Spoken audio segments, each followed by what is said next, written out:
क्या आप जानते हैं कि यमराज यमराज बनने से पहले हमारे और आपकी तरह एक आम इंसान थे? क्या आप जानते हैं कि यमराज का जन्म भी इसी धरती पर हुआ था, सूर्यदेव के घर पर? और सबसे चौंकाने वाली बात कि क्या आप ये जानते हैं कि यमराज दुनिया में जिस इंसान की सबसे पहले डेथ हुई थी वो खुद यमराज थे।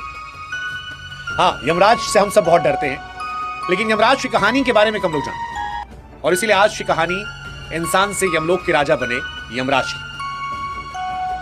जिस यमराज को आज हम लोग काले रंग, बड़े बड़े सींग, मोटी मूंछों और भैंसे पर सवार डरावने देवता के तौर पर मानते हैं।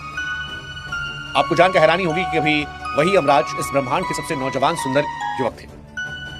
उनकी झलक पाने को धरती की राजकुमारियां तरसती थी, स्वर्ग की अप्सराएं उनके पीछे पागल थी। उनका चेहरा इतना गोरा चमकदार था कि कहा जाता चांद भी शर्मा जाते थे।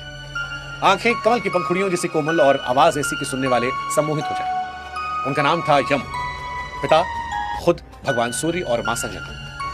उनके साथ पैदा हुई उनकी जुड़वा बहन यमी, जो बाद में यमुना नदी बनकर धरती पर बहने लगी।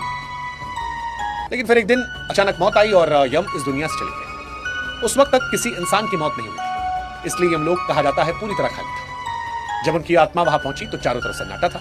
कोई और आत्मा नहीं थी, कोई यमदूत नहीं था, वे अकेले थे, इसलिए सबसे बड़े, सबसे वरिष्ठ।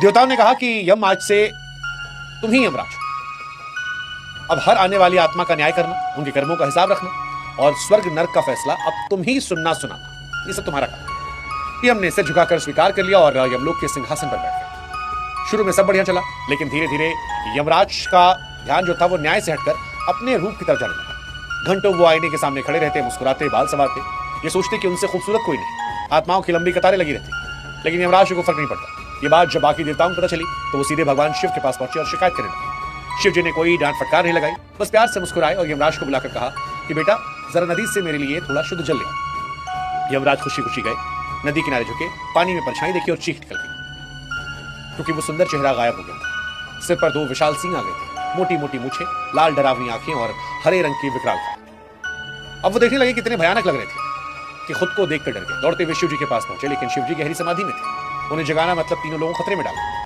मजबूरन भगवान विष्णु के पास गए, रोते बिलखते कहानी सुनाई। विष्णु जी हंसे और बोले, ये भगवान शिव की लीला है, पुराना रूप वापस नहीं लौट सकता, पर मैं सींग निकाल सकता हूं। फिर दोनों सींग खींचकर निकाले, एक जीव पर लगा।